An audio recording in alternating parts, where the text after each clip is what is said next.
Hi friends, എല്ലാവർക്കും എൻ്റെ പുതിയ വീഡിയോയിലേക്ക് വീണ്ടും സ്വാഗതം. ഇന്ന് ഞാൻ എളുപ്പത്തിൽ ഉണ്ടാക്കാൻ പറ്റിയൊരു ദോശയാണ് കേട്ടോ ഉണ്ടാക്കിയിരിക്കുന്നത്. അത് രാവിലെ ബ്രേക്ക്ഫാസ്റ്റിനോ വൈകിട്ട് ഡിന്നറിനോ എങ്ങനെ വേണമെങ്കിലും നമുക്ക് കഴിക്കാവുന്ന ഒരു ദോശയാണ്. വീട്ടിലുള്ള സാധനങ്ങളെ കൊണ്ട് തന്നെയാണ് നല്ലൊരു ദോശയാണ് ഉണ്ടാക്കിയിരിക്കുന്നത്. അപ്പോൾ അതെങ്ങനെയാണ് ഉണ്ടാക്കാൻ നമുക്ക് നോക്കാം കേട്ടോ. അതിന് വേണ്ടിയിട്ട് ഞാനൊരു മിക്സിയുടെ ജാർ എടുത്തിട്ടുണ്ടായിരുന്നു. അതിലേക്ക് 1 കപ്പ് ആട്ട, സാധാരണ നമ്മൾ ചപ്പാത്തിയൊക്കെ ഉണ്ടാക്കുന്ന ആട്ട, അതിപ്പോൾ വാങ്ങിക്കുന്ന പൊടിയായാലും നമ്മൾ വീട്ടിൽ പൊടിക്കുന്ന പൊടിയായാലും എന്തായാലും വേണ്ടില്ല. 1 കപ്പ് ഗോതമ്പ് പൊടി, പിന്നെ 1 കപ്പ് അരിപ്പൊടി. ആദ്യം 1/2 കപ്പ് ഇട്ടു, വീണ്ടും 1/2 കപ്പും കൂടി ഇട്ടു കേട്ടോ. അരിപ്പൊടിയാണ്.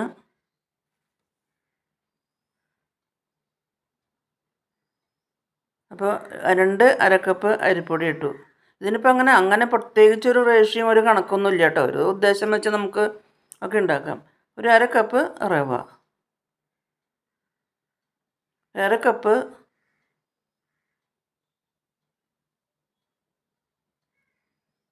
റാഗിപ്പൊടി,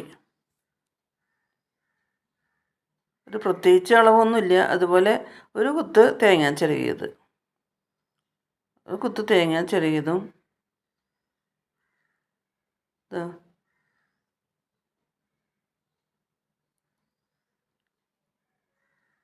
ഒരു കഷ്ണം ഇഞ്ചിയാണ് കേട്ടോ. ഒരു കഷ്ണം ഇഞ്ചി തൊലി കളഞ്ഞ് നല്ലപോലെ കഴുകി ചെറിയ കഷ്ണങ്ങളാക്കി അതും ചേർത്ത് കൊടുത്തു. 2-3 വറ്റൽമുളക് കഴുകി ഉണക്കി വെച്ചിട്ടുണ്ടായിരുന്നു, അത് ഒന്ന് ചെറിയ കഷ്ണങ്ങളാക്കി അതും ചേർത്ത് കൊടുത്തു കേട്ടോ.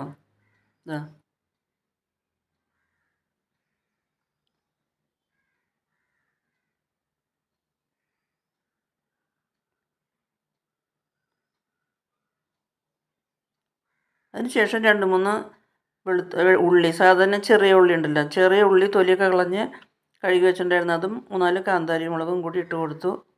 ആവശ്യത്തിന് ഉപ്പ്,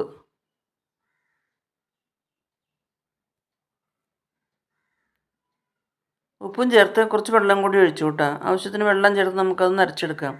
കുറച്ച് വെള്ളം ഒഴിച്ചിട്ട് ഞാനൊരു കുഴൽ കൊണ്ടൊന്ന് നല്ലപോലെ ഒന്ന് ഇളക്കി യോജിപ്പിച്ചു കേട്ടോ. നല്ലപോലെ ഇളക്കി ഒന്ന് മിക്സ് ചെയ്തു.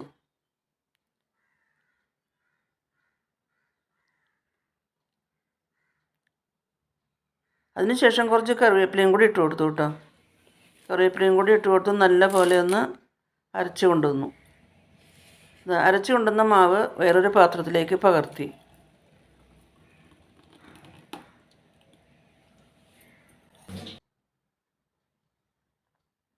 ആ മിക്സിയുടെ ജാറ് കഴുകി കുറച്ച് വെള്ളം കൂടി ഒഴിച്ചു കേട്ടോ. എന്നിട്ട് നല്ല പോലെ ഒന്ന് ഇളക്കി, ഒരു കുഴലെടുത്ത് നല്ലപോലെ ഒന്ന് ഇളക്കി യോജിപ്പിച്ചു.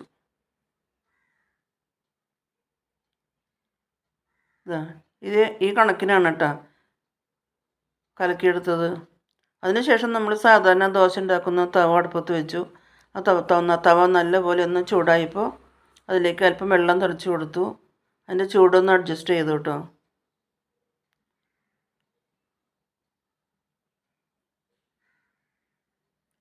വെള്ളം തിളച്ച് കൊടുത്തൊരു ടിഷ്യൂ പേപ്പർ വെച്ച് നല്ലപോലെ ഒന്ന് തുടച്ചെടുത്തു കേട്ടോ. അതിനുശേഷം നമ്മൾ കലക്കി വെച്ചിരുന്ന മാവ് ഒരു 1-1.5 കുഴൽ മാവ് ഒഴിച്ചു കൊടുത്തു. സാധാരണ ദോശയ്ക്ക് പരത്തണ മാതിരി സാധാരണ പരത്തിയിട്ടോ. ഇതിപ്പോൾ സാമ്പാറിൻ്റെ കൂടെയോ ചട്നിയുടെ കൂടെയോ, അതല്ല ഇപ്പോൾ ഇതൊന്നും ഇല്ലെങ്കിലും നമുക്ക് വെറുതെ ആയാലും കഴിക്കാം കേട്ടോ. ഇപ്പോൾ നമുക്ക് പെട്ടെന്ന് രാവിലെ എവിടേക്കെങ്കിലും ഒന്ന് പോകണം, എന്തെങ്കിലും ബ്രേക്ക്ഫാസ്റ്റ് ഉണ്ടാക്കണമെന്ന് വെച്ചാൽ ഉണ്ടാക്കി കഴിക്കാം, അല്ലെങ്കിൽ രാത്രി ഡിന്നറിനായാലും നമുക്ക് ഉണ്ടാക്കി കഴിക്കാൻ പറ്റിയൊരു ദോശയാണ്. നല്ല ഗോൾഡൻ കളറായിട്ട് വന്നു കേട്ടോ. ഗോൾഡൻ ബ്രൗൺ കളറിൽ വന്നു. നല്ല ടേസ്റ്റായിരുന്നു ദോശയ്ക്ക്. പെട്ടെന്ന് ഉണ്ടാക്കാൻ പറ്റിയതാണ്, നല്ല ടേസ്റ്റിയാണ്, നല്ല ഹെൽത്തിയാണ്.